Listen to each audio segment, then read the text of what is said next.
I remember one time when I was working as a security guard, I was walking an employee, kind of doing an escort from a building, getting her to a parking garage. And there were two crackhead panhandlers working kind of by a bus stop, hitting people up, kind of being a little too forward about their request for money. And so I was just wanting to make sure that my people and this woman in particular were able to just to get past them without being bothered. And as we kind of walked by, one of the crackheads went back into an alley that had a back entrance to the building she had just come out of. And I, without thinking about it, I keyed the radio and I just advised the control room that, we had this suspicious person, this drug user going back into one of the alleys. Just they could get eyes on with a camera and not think anything about it. And continued to walk the woman to the parking garage. And she turned to me and she said, "We have people in that building. Should we tell them?" And I laughed. I didn't laugh a lot, but I definitely kind of, about that guy. And I remember that, and I remember saying that, about that guy. In our world, private investigations, process serving, my brothers and sisters in security, we do some things so commonly, we forget how extraordinary they are to outsiders. This woman probably will go home and how was your day? Oh, there was these two crackheads out and security had to walk me past. Not a big deal to me. Big deal to her. Next summer, she might be talking to people as they're sitting at a picnic table eating or something and say, "Oh, we had this one guy this one time." And you see this all the time. If you talk to people who are not in our industry, they will tell you the story about the time they were in the store that got robbed, or about the guy who threatened them with this or that or whatever. They have that one story that and I don't blame them. I got it. It was a bad thing or a big thing or an unusual thing. In our industry, we deal with stuff all the time that is a once in a lifetime experience for other people. And I just mention it because I want you to know about that and think about it and don't lose that perspective. I remember one time training a new guy, and we were videotaping a drug deal, and as the one person had counted some crack rocks out from their hand into the buyer's hand, and turned their hand sideways to kind of let the last rock or debris come out of their hand into the buyer's hand.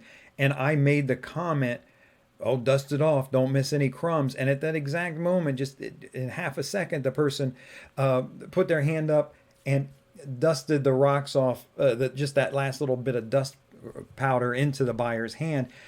And the person I was with thought I was psychic, thought I was reading lips or something.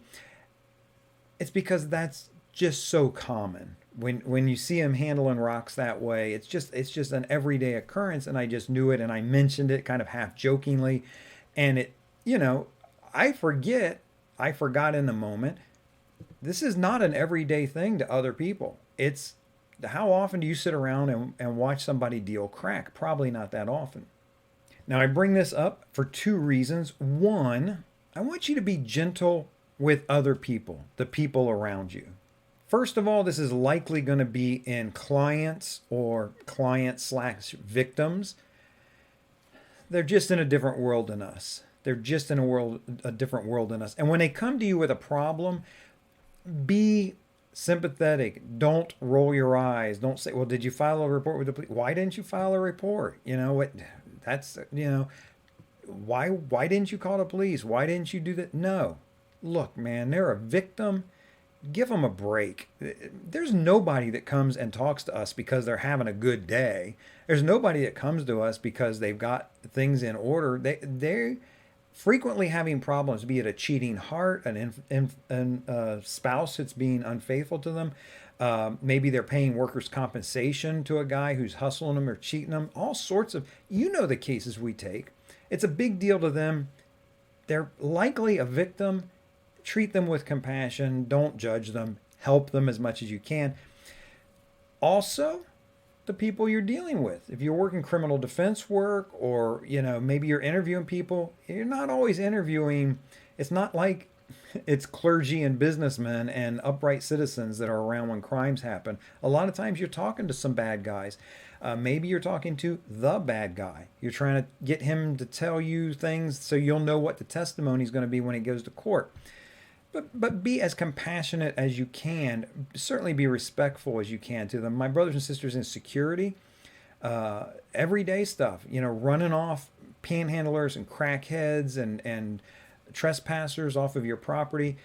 Be as gentle with them as they will allow you to be. My brothers and sisters in loss prevention or asset protection, again, yeah, you're making apprehensions, you're catching thieves. A lot of that's going to be felony level stuff. Be safe, but don't be a jerk. They're a human being. They got a mom somewhere. Be as gentle as you can be with them. The last point I want to make, and this is the easiest one to forget of them all, really, it's codified. It was written down solidly by St. Francis de Sales hundreds of years ago. Be gentle with yourself. And especially in this case, I'm talking about the first time you have to deal with this, that, or the other. Whatever the problem is, no matter how much training you got, it's not the same as experience. It can move you way forward. It can be the big difference between success and failure on something.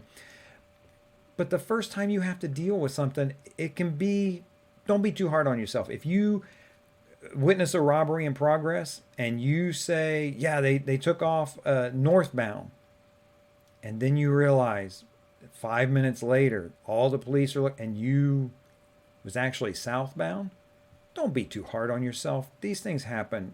Cops mix up direction of travel. Firefighting is one of those things. The first time you find yourself face to face with a real honest to goodness fire and have to put it out, you grab the extinguisher, you point it, and you squeeze, and nothing happens because you forgot to pull the pin. You're trained to pull the pin. You know to pull the pin. There's a little cartoon on a fire extinguisher shows the guy pulling the pin. Don't be too hard on yourself. You'll do better next time. And in our world, in our line of work, there's going to be a next time. There's going to be a next time. So, this is not some stuff that kind of normal people deal with regularly. So be gentle with them. Be gentle with yourself. But, understand as you gain experience and as you do this more and more, you're going to get more comfortable with it, more loose with it. Stay safe and use good, sound judgment.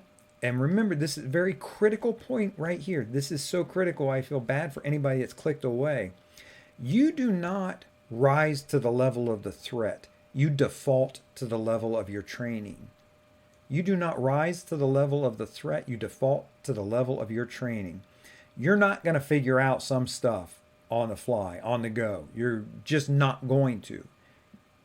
If you trained for it, there's a very good chance, there's a fire alarm. Grab an extinguisher and go to the scene. If you didn't train for it, you show up at the scene and you realize, oh, crap, it's bigger than what I thought it was going to be. I wasn't thinking ahead. I didn't grab it. Now I got to go get an extinguisher. Now we just got to get out of the building. You see what I'm saying? If you train every single time, fire alarm, grab the extinguisher, go to the scene. If that's your policies and procedures, obviously get out of the building. It's probably going to be your primary thing. But professionally, those of us who work in security and investigations world, you might have to go to the scene or you might have to help people out. Train that way, because otherwise you're not going to be ready. You're going to show up and realize you're empty-handed and things are now out of hand. Be gentle with other people, be gentle with yourself, and just enjoy the ride. This is a great line of work to be in.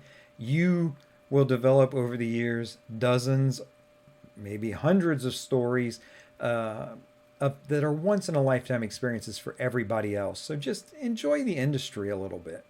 In the meantime, this is Larry Kaye with ShadowAnyone.com. Remember, do the right thing, even if it's the hard thing.